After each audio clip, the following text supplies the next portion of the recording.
Nossa história começa em Seul, em um ponto de ônibus, onde um jovem de terno está falando no telefone com seu chefe, dizendo que estava um pouco atrasado e que talvez não chegaria a tempo para a reunião, quando de repente o chão começa a tremer e em seguida aparece um portal dimensional em sua frente, deixando todos que estavam no ponto de ônibus sem acreditar no que estava acontecendo. E segundos depois, já vimos uma horda de monstros saindo daquele portal, sedentos por sangue, correndo atrás das pessoas, que corriam e gritavam para todos fugirem, que aquilo era um surto, onde um portal dimensional se abria e se conectava com outra dimensão, o que resultava em monstros invadindo o mundo real. Fugindo, as pessoas gritavam para que alguém reportasse aquilo e chamar ajuda. E ainda parada no ponto de ônibus, o jovem ouve uma garotinha caída no chão, gritando pela sua mãe, e logo corre até ela para ajudar, e chegando até ela, ele a pega no colo para fugir dali. E antes de fugir com a garotinha, ele se vê cercado pelos monstros, e logo fecha os olhos, imaginando que tudo havia acabado. E percebendo que nada havia acontecido, ele abre seus olhos novamente e questiona: o que é isso? Então ele escuta alguém perguntando: vocês estão bem? Nós já estamos aqui, então podem relaxar. Ouvindo aquela frase, nosso proto logo se anima ao perceber que eram os despertados, responsáveis por lidarem com os portais dimensionais e aqueles monstros que saíam dele. E após quase ser morto por goblins, nosso prota ainda foi para o trabalho, e viu seu chefe louco exclamando por ele ter perdido a reunião, dizendo que se o surto aconteceu, ele deveria ter corrido e ido diretamente ao ponto de encontro marcado. E seus amigos, olhando de longe aquele sermão, o chama de Ryuki e comentam que dessa vez ele estava realmente ferrado por ter se atrasado. Segundos depois, seu chefe joga o envelope no rosto de Ryuki, lhe dizendo que aquela era sua última chance, e se fracassar de novo, ele seria demitido. E em seguida diz que queria aquele contrato assinado naquele mesmo dia. Na cena seguinte, Ryuki, conversando com seu amigo no lado de fora da empresa, pergunta se seu chefe não estava sendo muito rígido com ele. Em seguida diz que queria mesmo era juntar um dinheiro para se tornar um despertado. E seu amigo então responde: qual é, cara? Tu ainda tá nessa? Esquece isso. E Ryuki, ainda animado, responde: mas não seria irado se eu conseguisse? É uma das coisas que eu mais quero. E seu amigo então o interrompe, apontando e perguntando se aquele ônibus que estava passando não seria o dele. Ryuki então se assusta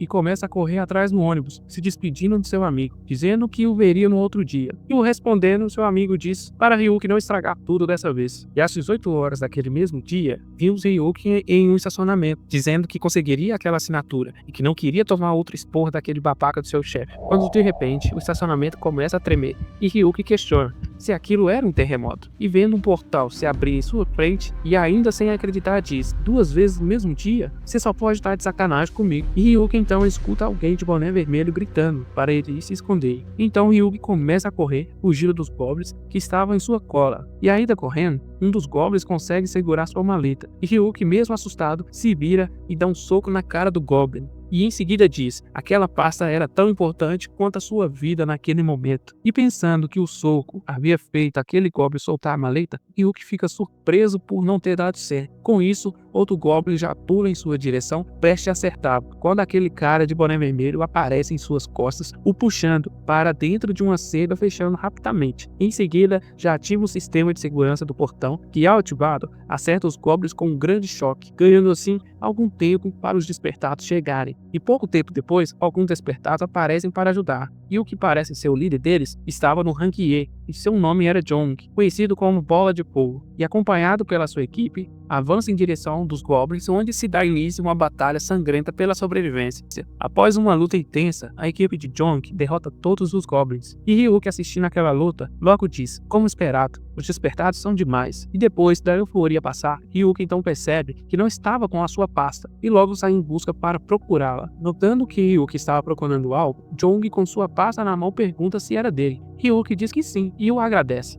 Jong então responde: claro, sem problemas, é dever de um despertado ajudar os mais fracos. E Jong segue dizendo: dentre aqueles cujo poder foi dado por Deus, sou eu aquele quem foi escolhido para trazer justiça a essa realidade. Assistindo aquela conversa de longe, um dos membros da equipe de Jong brinca dizendo que o líder já está se gabando de novo, e após dizer aquilo, ele nota algo passando voando bem ao seu lado. Logo todos notam que aquilo era um ataque, e que vinha de um goblin maior, e que parecia ser o líder deles. Na tentativa de paralisar todos, o goblin usa sua habilidade em área, dando um estrondoso grito, e com o Ryuki paralisado pela habilidade, o líder Jong passa sua ordem dizendo para que todos que pudessem se mexer o ajudassem dando cobertura, e os que forem paralisados pela habilidade do Goblin fugissem assim que conseguissem se mover. Jong então avança em direção do Goblin, na tentativa de ganhar tempo para os outros. Mas segundos depois, Jong é totalmente derrotado, deixando todos em choque e percebendo que aquele Goblin era realmente mais forte do que os outros. E Ryuk no chão vê o Goblin pisando na cabeça de Jong e logo atrás a equipe de Jong fugindo. Então se questiona em pensamento se sua vida iria acabar logo ali, sem ter conquistado nada na vida. Indignado com o que estava acontecendo, Ryuk dizia que não queria morrer, e antes de receber o ataque do Goblin, começava a surgir pequenos raios amarelos ao redor do seu corpo, e ainda emanando aqueles raios, Ryuk fecha os olhos mais uma vez e grita que não queria morrer.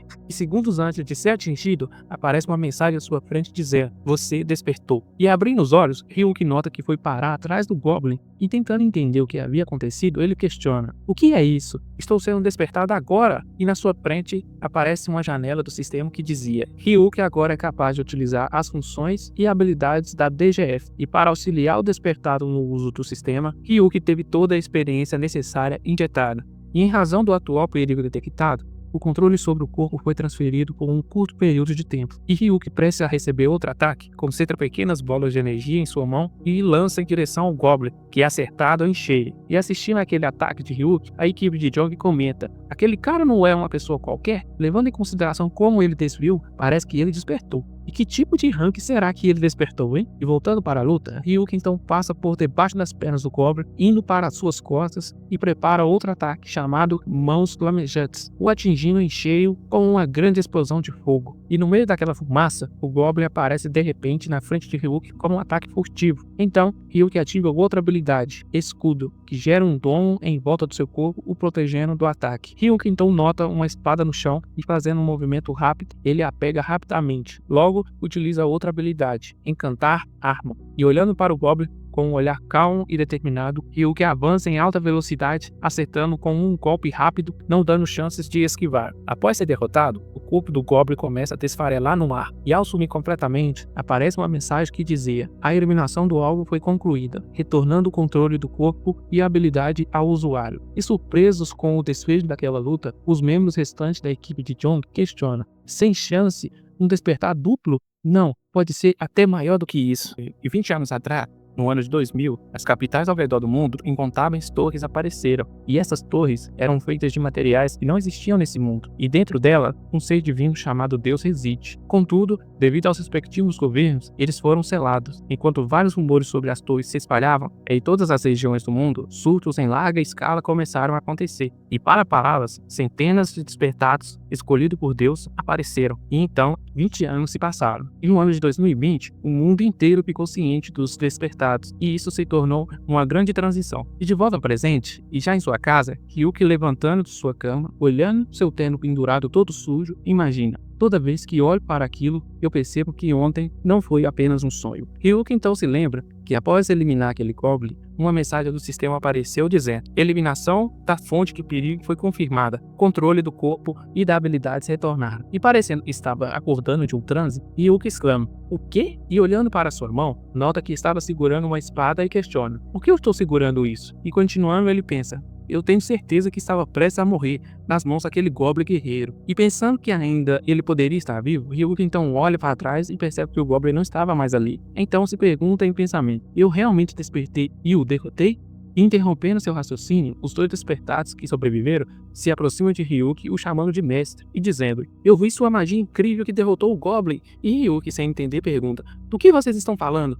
E como os dois lunáticos ficaram bajulando e implorando Ryuk para ir com eles e para ser seu novo líder, pois o líder anterior havia morrido para o Goblin, e por serem despertados fracos, ele conseguiria carregá-los. E surpreso com aquela atitude, Ryuk pensa: "Essas são as pessoas que começaram a surtar e me deixaram aqui quando o líder delas morreu. Agora elas estão me dizendo que isso é normal? Tem alguma coisa estranha." E pensando bem, Ryuk então disse que precisava de um tempo para pensar naquilo, e em seguida, eles escutam uma mulher dizendo: "Tudo bem, podem parar agora." E olhando para trás, os dois com a cara de surpreso diz: "Eles já estão aqui? Eles não devem ter sido capazes de terminar o trabalho tão rápido." E Ryuk, a reconhecendo, pensa: "O QBI está aqui, que alívio." E nos é explicado que o QBI era a Organização de Gestão dos Despertados, criada há 20 anos, e é a empresa que está a cargo de promover a ordem entre as guildas e manter a segurança dos civis e dos despertados. Ali em consulta a KBI então diz: "Viemos mais cedo do que o normal por causa de monstros de rank alto aparecendo nesse surto." E olhando para os dois lunáticos, ela os chama para ir com ela. E notando que ela havia chamado apenas os dois, eles notam que Ryuki estava fugindo correndo. E gritando pelo seu chefe, eles decidem correr atrás de Ryuki também. A Yeon-su, vendo aquilo, dá a ordem para seus subordinados os trazerem de volta. E após conseguirem os imobilizar, perguntam se deveriam ir atrás de Ryuki também. E a Yeon-su, pegando a maleta de Ryuki que estava no chão, diz: "Não há razão para isso, eu sinto que o veremos de novo." E no dia seguinte, Ryuki, ainda confuso com tudo que havia acontecido, pensa: "O que realmente eu sei?" E pensando sobre seu emprego, ele percebe que seu chefe não vai acreditar que ele falhou novamente em fechar o acordo por causa de outro surto. E Ryuki então pensa que eu não posso fazer nada sobre as coisas que já aconteceram. Primeiro de tudo, eu tenho que entender minhas habilidades para poder sobreviver como um despertado. E antes de dizer a palavra status, a janela do sistema se abre à sua frente. Ryuki então nota que não precisaria dizer a palavra para ter acesso à sua janela. E olhando para seu status, ele percebe que todos os seus status estavam em 5, e o charme estava em 3, e suas defesas estavam em 1. E percebendo algo familiar naquelas configurações, Ryuki, chocado com aquilo, logo se lembra que aqueles status eram os mesmos do seu primeiro personagem criado no jogo da DGF, e que todas as 3 funções vieram juntas, assim como no jogo. E entusiasmado, Ryuki pensa: mesmo o despertado duplo, que tem 2 funções, são existências tão raras que as guildas de todo o mundo dão uma grande quantia de dinheiro para contratá-los. E suando frio, se pergunta: "Você está me dizendo que eu sou um despertado triplo?" Ryuki então, não aguentando de euforia e felicidade, grita bem alto dizendo que aquilo era insano. Mas com aquele berro, seu vizinho grita de volta, o mandando calar a porra da boca. Então Ryuki o pede desculpa, já levantando para buscar um copo de leite. Ryuki pensa: contudo, ir para uma dungeon logo de cara é demais para mim agora. Eles dizem que um monte de despertados morre assim que desperta. Então, eu deveria desenvolver minhas habilidades um pouco. E como qualquer preguiçoso, ele pensa: há algum jeito de conseguir dinheiro sem se esforçar? Ou um jeito de ganhar dinheiro sem lutar? E tendo uma ideia, Ryuki diz: certo, entre as habilidades de mecânico, há a replicação máxima, que permite replicar um produto e produzir um falsificado perfeitamente, mas que não podia replicar o mesmo objeto 2 vezes, e não podia replicar o item que já foi replicado, e além disso, objetos criados pelo usuário não podem ser replicados. E o tempo que levavam para usar o feitiço dependia do volume, do tamanho e o conteúdo do produto. E quanto maior o rank e maior o volume, maior seria a chance de falhar. Mas por outro lado, quando o jogador sobe de nível, a chance de fracasso reduz muito, e essa habilidade consome 1 de mana a ultimato, e o seu tempo de recarga era de 1 hora. E olhando para o copo de leite, Ryuki decide testar a habilidade nele, e então diz: ó poder nobre e miraculoso, replique isso, replicação máxima. Então surge um quadrado dimensional na frente de Ryuki, onde começa a se formar um copo de dentro dele. Em seguida, o sistema informa que a replicação foi um sucesso. Ryuki, segurando os 2 copos em sua mão, diz: desde a aparência até o peso, foi replicado perfeitamente. Essa habilidade é ainda melhor que a do jogo. E com o experimento de clonagem sendo um sucesso, Ryuki decide procurar algumas relíquias para usar essa habilidade. E nos é explicado que as relíquias, após o surto em larga escala no ano de 2000, itens velhos e antiguidades começaram a obter energia dimensional. As habilidades das relíquias são divididas em diferentes ranks, e começando pelas relíquias de rank raro, elas são itens com valores imensos, valendo no mínimo 10 bilhões de won. As antiguidades de repente se tornaram relíquias e receberam habilidades especiais. Assim, da água pro vinho, os donos de relíquias se tornaram podres de ricos. Mas o problema era que, apesar de vários objetos antigos terem se tornado relíquias, não havia um único despertado que era capaz de analisar as relíquias. Com Ryuki já dentro de um carro, ele pensava: eu tenho uma habilidade analítica que costumava usar no jogo, e seu nome era identificar. E chegando no lugar, percebemos que é uma loja de velharias, onde Ryuki pretendia procurar por relíquias que poderiam ser úteis naquele momento. 3 horas depois, nos mostra Ryuki já em sua casa, segurando um anel, dizendo: e pensar que um item tão insano existiria. E olhando seus status, fica surpreso por aquele anel ser de rank raro, e por conseguir aumentar a mana máxima em 100, aumentar a inteligência em 10%, e independente da magia utilizada, ele recupera 1 de mana quando ativado. E animado por ter achado algumas relíquias interessantes, Ryuki decide voltar logo cedo naquela loja, para procurar mais relíquias. E chegando lá, o dono da loja lhe diz: você é um tanto diligente, mesmo a essa hora da manhã. Ryuki, um pouco nervoso, responde: é meu dia de folga, então decidi procurar algumas antiguidades. É um hobby meu. O dono então responde: entendo. Algum tempo depois, Ryuki sai da loja com uma sacola na mão, quando de repente seu celular começa a vibrar, e pegando o celular, ele nota que era seu chefe ligando. Então pensa, eu nem tenho mais que me dar o luxo, não é? E atendendo, seu chefe já começa a gritar perguntando se Ryuki havia olhado as horas e o porquê ele não tinha ido bater o ponto. Ryuki então responde, eu vou mandar a real, eu só quero que você saiba que eu não vou trabalhar numa empresa onde estão poucos se lixando para seus funcionários. E sem entender, seu chefe responde, o quê? Mas que merda você está falando? Você não quer receber seu salário? Você acha mesmo que vão ter outras empresas por ali que cobram pouco e te tratam bem? E Ryuki, puto ao ouvir aquilo, responde, o caralho, desde quando você me trata bem, você me dava montanhas de serviço, sem feriados, e ainda por cima me fazia trabalhar em fins de semana. E continuando diz, nem mesmo o cachorro aceitaria isso. E antes de desligar a ligação, Ryuki ainda diz, enfim, a partir de agora eu não vou mais ir trabalhar, e vê se não esquece. E aliviado por finalmente conseguir dizer aquilo para o seu ex-chefe, Ryuki decide ir para casa e tentar vender os itens que ele havia achado naquele dia. E caminhando, Ryuki nota o que parecia ser uma discussão no meio da rua, entre dois despertados, onde o de blusa preta exigia desculpas e o de blusa branca dizia que um esparrãozinho não era o fim do mundo. E com aquela discussão, as pessoas começaram a ficar com medo, dizendo que se os despertados começassem a lutar ali, todos estariam em perigo. Com a discussão ficando séria e os dois se preparando para atacar, surge no meio daquela confusão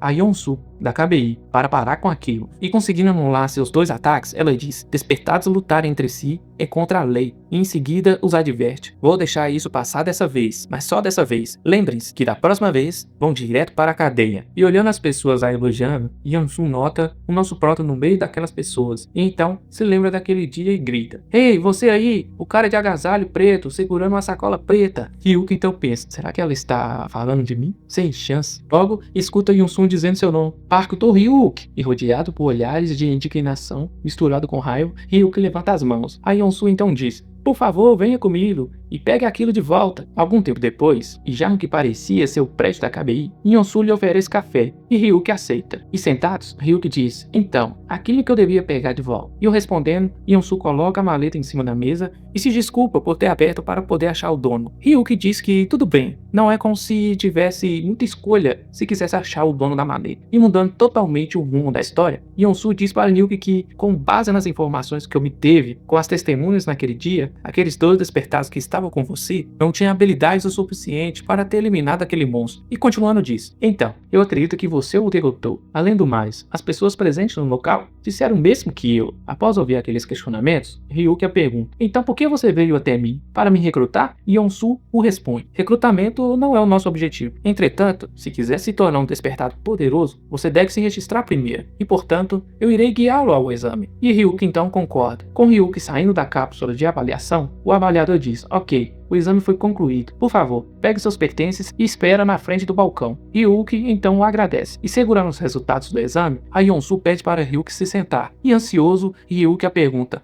o que foi? Será que a minha média é maior que o normal? E mostrando os resultados, Yonsu então diz, ok, bem aqui, vê onde diz cliente aprovado, quer dizer que você passou. E finaliza dizendo, espero que você continue vivendo sem problemas. E lembre-se de sobreviver. E se levantando para ir embora, Ryuki pensa, essa última frase dela me deixou meio inseguro. Com Ryuki saindo, um dos avaliadores chega perto de Yonsu e a pergunta, por que você se interessa tanto por gente sem potencial? E ela então o responde, minha resposta é curiosidade, simples e genuína curiosidade.